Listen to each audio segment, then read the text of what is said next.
Hi, I'm Marty Nemko. Alexander Solzhenitsyn was arguably the most influential truth-teller about what really was going on in the Soviet Union, for which he won the Nobel Prize. His speeches about the Communist Soviet Union, before Congress, before trade groups, and the BBC in 1974-76, are assembled in a book, Warning to the West. I read you excerpts that feel fully relevant today. For the time being, there are few people in the communist countries who speak out publicly, but millions understand the loathsome nature of the system and feel revulsion toward it. Whoever can votes with their feet, fleeing from this mass violence and destruction. I have tried to explain to Americans that in 1973, the tender dawn of détente was precisely the year when the starvation rations in Soviet prisons and concentration camps were reduced even further.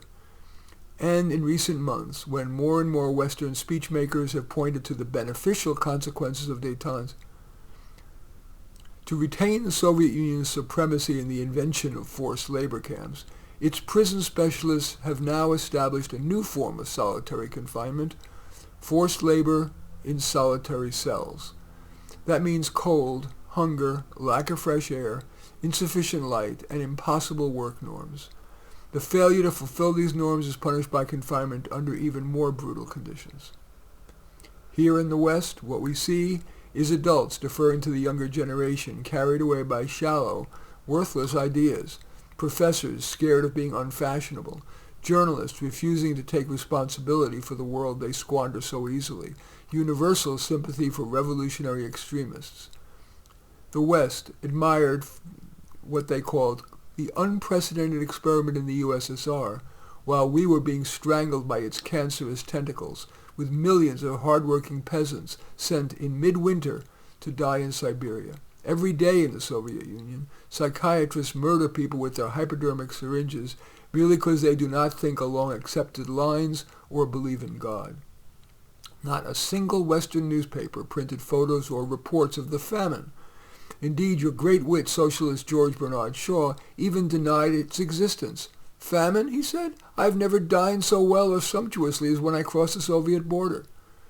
For decades, your leaders, your speakers, your journalists, your writers, your leading thinkers managed to ignore the 15 million strong Gulag archipelago, that's the Siberian forced labor camps. Up to 30 books on the Gulag were published in Europe before mine, and hardly one was even noticed. There is a border beyond which the natural cause of, quote, progressive principles of the dawn of a new era becomes nothing more than calculated conscious hypocrisy. For this makes life more comfortable for them to live.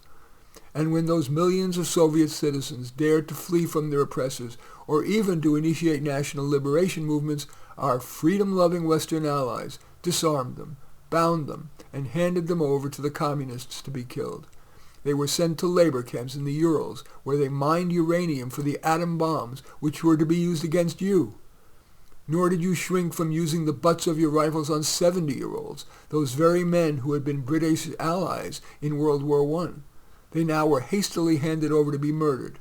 From the British Isles alone, 100,000 Soviet citizens were forcibly repatriated, while on the continent the number was more than 1 million. But the most remarkable thing of all was that your free, independent, incorruptible press, your famous Times, Guardian, New Statesman, etc., all wittingly shared in the cover-up. Will we ever succeed in giving free rein to the spirit that distinguishes us from the animal world?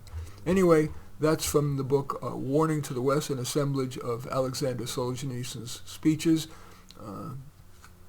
As usual, I welcome your thumbs up and accept your thumbs down.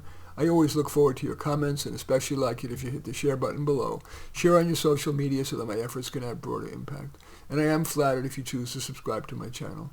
And certainly would welcome you to take a look at any of my 35 books. Perhaps most relevant to this would be A Dose of Reality, but all 35 are on Amazon. In any event, I thank you for watching. I'm Marty Nemko.